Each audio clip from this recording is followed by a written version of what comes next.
Bom dia! Hoje vamos para uma aula bem curtinha, bem concreta, para meio que terminar essa primeira parte da unidade de política, né? A gente vai fechar então hoje a política antiga, a política clássica, que se continua na política medieval, e a partir da aula que vem a gente vai começar a trabalhar um pouco a política mais contemporânea. Claro que a gente vai passar pela idade moderna, né, e as mudanças que se deram nesse período, mas é importante que a gente chegue logo no que interessa, que é nossa política contemporânea, as reflexões dos autores contemporâneos sobre a situação que a gente vive hoje, né? Então, o que a gente vai fazer hoje vamos fechar a política clássica, antiga, falar um pouco sobre a política medieval e com isso a gente ter um panorama geral de como a política se desenvolveu ao longo dos anos, ao longo da história da humanidade. A gente viu que durante a Grécia Antiga, né, o regime da polis era um regime conhecido como democracia, onde as pessoas livres, consideradas cidadãos, escolhiam seus governantes e participavam da vida política da polis, né, através da criação das leis, da escolha das melhores leis, né? Era uma política participativa de alguma forma, mesmo que a gente sabe que o conceito de cidadão é bastante reduzido e não era participativa para todos, como a gente conhece hoje nas nossas democracias, ou pelo menos teoricamente. O que acontece após a caída do Império Romano? O Império Romano ele é disseminado, né? E aquilo que era uma unidade política durante todo o período do Império Romano se fragmenta. A Europa fica fragmentada, fica dividida em diversos reinos, cada um dominado por um rei. Então não há mais uma unidade política, aquele império enorme que só dependia de uma pessoa. Agora há inúmeros territórios dominados por inúmeros reis. Então, a gente pode dizer que a política medieval ela é fragmentada, ela não pertence a um único poder. E por ser fragmentada, ela é também descentralizada. Não há um poder único central que governa tudo, sino que há diversos reis. Porém, esses diversos reis têm também um poder que está por cima deles, que é o poder de Deus. Tá? Depois da caída do Império Romano, antes, na verdade, da caída do Império Romano, o cristianismo já começava a ser a teoria, a religião oficial do Império Romano, e após a sua caída, o cristianismo já possuía muito poder político, econômico, e manteve esse poder durante toda a Idade Média. Então, a Idade Média ela se caracteriza, obviamente que a Idade Média é uma época muito ampla, com inúmeros viés e detalhes que são muito importantes para entender a Idade Média, mas não é aqui a aula onde a gente vai ver esses detalhes, né? É interessante sempre vocês revisarem as aulas de história, onde vocês trabalharam na Idade Média, isso ajuda muito a entender melhor esse período. Mas no que refere à política, é uma idade que se caracteriza por uma teocracia, Deus por cima de tudo. Ah? Todo poder emana de Deus. A Igreja Católica é encarregada de levar à frente esse poder divino. Então, a vontade da Igreja é a vontade de Deus, segundo esse posicionamento. E é Deus, então, quem determina toda a vida política da Idade Média, certo? Então, o cristianismo, ele não é mais só uma religião, ele tem o poder por cima de todas as coisas, por cima da vida econômica, da vida política, da vida social e, obviamente, da vida religiosa. Essa igreja, então, que seria como um grande Estado que tudo controla, propõe a vontade de Deus como a máxima lei a qual nós temos que nos submeter. A vontade divina descrita na Bíblia é a lei suprema, é a lei divina, a lei superior. E toda lei humana vai depender dessa lei divina. Então, nesse período, os reis, eles justificam sua autoridade, seu poder, a partir de Deus. Eles consideram que seu poder emana de Deus. Foi Deus que escolheu e que determinou a existência dos reis. Então, esses reis justificam essa autoridade a partir da vontade de Deus. Não há outra justificativa. Não é como a gente via na Grécia Antiga, a importância de o bom governo, seguir o bem comum, o bem coletivo, a justiça social, como a gente viu com Platão e com Aristóteles, aquela cidade ideal, né, que o governante tinha que prever a justiça, a felicidade, no caso de Aristóteles, para todos os cidadãos ou para todas as pessoas que dependiam do governo. Agora há uma lei divina, é Deus que determina os governantes, não é mais o cidadão, né? É Deus, as pessoas só têm que se submeter a esse poder, porque existe na natureza uma hierarquia que é também da vontade de Deus, né? Se a gente vai ver na Bíblia, né? No Gênesis há uma criação, Deus vai criando seres e a criação suprema é a humanidade e Deus determina para essa humanidade o poder superior de dominação sobre todas as outras espécies. Então, se está justificado na palavra divina essa hierarquia, né? Se está ali presente na Bíblia, na palavra divina, então se justifica a hierarquia da natureza. A sociedade, como sendo parte da natureza também tem uma hierarquia que tem que ser respeitada. Então, toda justificação de poder e de autoridade termina, em última instância, com a justificação divina. Deus que criou a natureza tem uma hierarquia, dá para ver, está na Bíblia escrita essa hierarquia, então essa hierarquia tem que ser seguida também nas organizações sociais, e essa é a justificativa, então, dos governos. Ele também era Deus que determinava os governantes, os reis, né? Porque quem coroava o rei era o Papa, né? A autoridade máxima da igreja, porém a autoridade máxima social, política, sem questionamentos, né?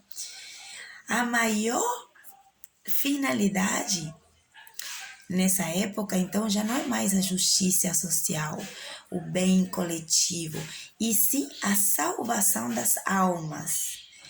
Porque a vida na Idade Média tinha como objetivo último a salvação da alma, baseado, obviamente, nas teorias cristãs, né? Esse é o objetivo último da humanidade, salvar sua alma para viver uma vida eterna juntos de Deus após a morte. Então a política também vai estar muito focada nessa salvação da alma e não já no bem coletivo, na justiça social, na igualdade social. Isso já não importa. De fato, a Idade Média se caracteriza por uma grande diferenciação social. Há muita diferença. Tá? Os nobres, que eram os guerreiros, que cuidavam dos seus terrenos, né, dos seus latifúndios, e que criavam aquelas relações que você deve ter estudado na história, né, de suzerano e vassalos, né, suzerania, vassalagem, uma relação na qual o nobre que dava suas terras visando manter pessoas, os vassalos, que iam lutar por eles, iam lutar a favor deles, né, na hora em que chegasse o momento da luta. Então, há uma relação muito hierárquica que determina uma diferenciação social muito grande. O clero, a igreja, né, poder máximo, os nobres, poder econômico e de títulos, né, e de terras, que era o que dava esse poder na Idade Média, e uma classe trabalhadora, né, a classe laborati, que eram aqueles que trabalhavam na terra, não eram escravos, não podiam ser vendidos como um escravo, mas era praticamente uma escravidão, onde todo o trabalho era voltado para a nobreza, para a igreja, né? E pouca coisa ficava para eles. Então, há uma diferenciação social muito grande, né? Muito gritante, e é nesse esquema de sempre, de tudo justificado pela palavra divina, pela vontade divina. Nessa época surgem alguns pensadores bem interessantes, né? Durante a primeira época da Idade Média, a filosofia era chamada de patrística, que eram os pais da igreja, querendo organizar e sistematizar de alguma forma esse pensamento cristão. Basicamente, durante este período, é considerado, então, a lei divina como a lei suprema e a lei natural, a lei dos homens, como sendo partícipe dessa lei divina, né? Isso é muito baseado na teoria platônica, lembra a teoria das ideias, né? O bem supremo, que é a ideia do bem para Platão, é considerado pelos pais da igreja, pegada essa ideia e levada a ideia mais religiosa de essa ideia de bem seria Deus, né? E essa ideia é a máxima ideia, é a ideia a qual todos temos que aspirar a conhecer, né? É a única ideia que rige nossa realidade. Então, a lei humana, né? A lei natural, ela tem que se submeter a essa lei divina. Há um segundo período na filosofia medieval, que é a escolástica, né? E aí temos um máximo representante, que é Tomás de Aquino, que foi justamente quem falou que todo poder emana de Deus, né? Todo poder emana de Deus. Então, Deus é a justificativa última de qualquer poder. E, obviamente, que a gente sabe, nessa época, aconteceram grandes injustiças sociais, né? Porque toda pessoa que se opusesse, que fosse contra esse poder divino, obviamente não tinha nem voz, nem possibilidade de manifestar alguma ideia contrária a essa vontade divina, né? Esse segundo período da Idade Média, então, a Idade Média mais alta, né, posterior, ela é caracterizada pela Inquisição, na época em que a Inquisição, uma instituição da igreja, literalmente eliminava qualquer pessoa que pensasse contrária. Então, a Idade Média é a época dos grandes absolutismos na Europa, né?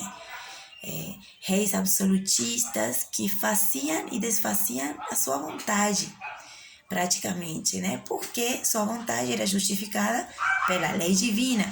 Então, enquanto a vontade do rei não entrasse em conflito com a vontade de Deus, tudo estava justificado. E obviamente que a gente sabe que uma coisa é o ideal e outra coisa é a prática, né? Na prática, a vontade de Deus também era absolutamente corrompida pelos pais da igreja, pelas pessoas que levavam na frente, porque a gente pode falar de vontade divina, mas quem leva à frente a vontade divina são pessoas, são seres humanos que erram, que se corrompem, né? E que determinam, às vezes terminam indo para os interesses individuais e não para o interesse divino, realmente. Então, a Idade Média é aquele momento que muitas pessoas chamam de oscuridade, né? Principalmente baseado no fato de não termos muita informação, porque a informação, os livros, tudo que tem a ver com a criação intelectual da humanidade estava nas mãos dos pais da igreja. Qualquer coisa que criticasse ou fosse contra a Bíblia e o que os pais da igreja determinavam era eliminado, prendido fogo, eliminado. Tá? Literalmente, a Inquisição eliminou não só pessoas, mas também muito material teórico, muita ciência, muita filosofia que ia contra a vontade divina. Agora, a Idade Média não é só negativo, né? Tem coisas que, independente se for negativo ou não, aconteceram coisas na Idade Média que são muito importantes para entender nossa política atual. E uma dessas coisas é que aquela fragmentação de reinos que a gente viu no começo da Idade Média levará à formação dos estados europeus como hoje nós conhecemos. Tá? Essa delimitação que nós conhecemos hoje começa então a ser gestada na Idade Média. Então, olha como é importante a Idade Média para a nossa política atual. Para nós hoje é normal ter os estados divididos com sua fronteira, cada um com sua língua, com sua cultura, né, com seus costumes. Tudo isso surge, começa a se gestar na Idade Média. Surge então a delimitação dos estados, que começam a se gestar com suas línguas, né? Essa mistura entre o latim, que era a língua do Império Romano, e o ingresso dos bárbaros e essas múltiplas línguas que os povos bárbaros, a gente fala como se fosse uma coisa só, mas não é, são inúmeros povos com inúmeras línguas que se misturam ao latim, né, do império já caído, e formam as línguas como hoje a gente conhece, o francês, o italiano, como a gente conhece, e todas as línguas que fazem parte do cristão europeu. Então, há ali um passo muito importante para que a gente entenda a nossa política hoje, a formação dos Estados-nação, que virarão mais na frente nações democráticas como hoje conhecemos. Há também uma coisa muito importante durante a Idade Média, né, que quebra um pouco com aquela política antiga, né, onde existia a polis, a organização fundamental era a polis, era uma organização urbana de alguma forma nas cidades. Durante a Idade Média, com esse esquema econômico-político do suzerano e do vassalo, faz com que exista uma ruralização da sociedade.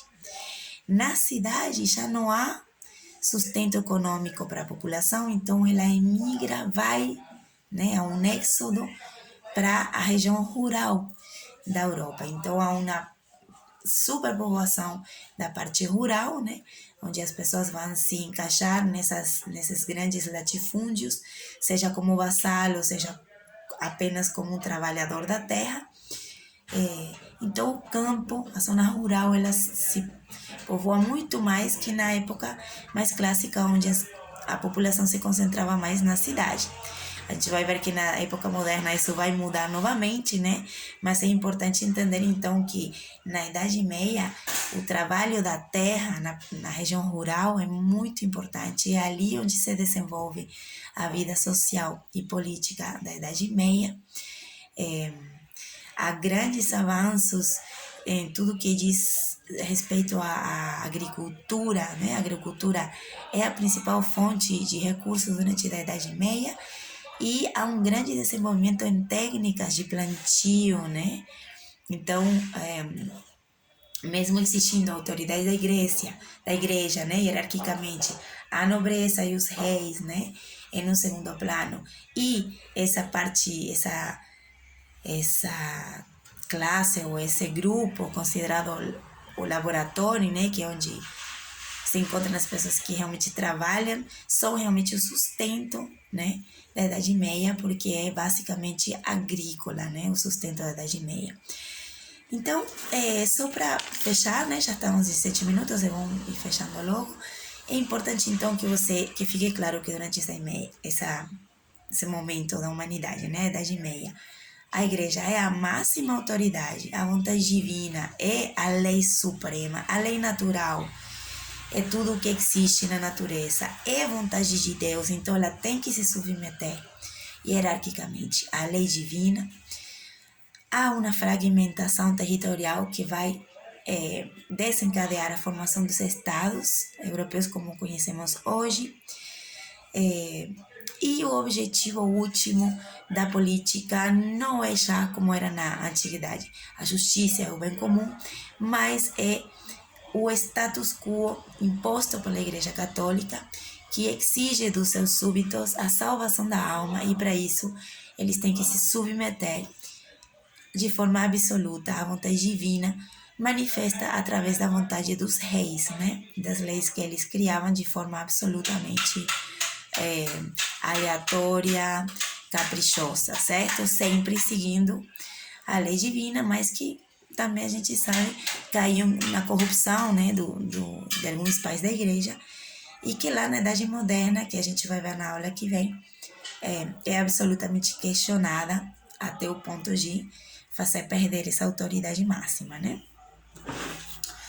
E acho que com isso a gente tem uma noção um pouco geral, então, de como chegamos na modernidade, que é onde a gente vai, então, parar um pouco mais, porque é na modernidade onde se constrói nas bases da nossa política atual. E é isso que interessa mais a nosso curso de política. Então, muito obrigado, espero que tenha ficado claro e até uma próxima aula.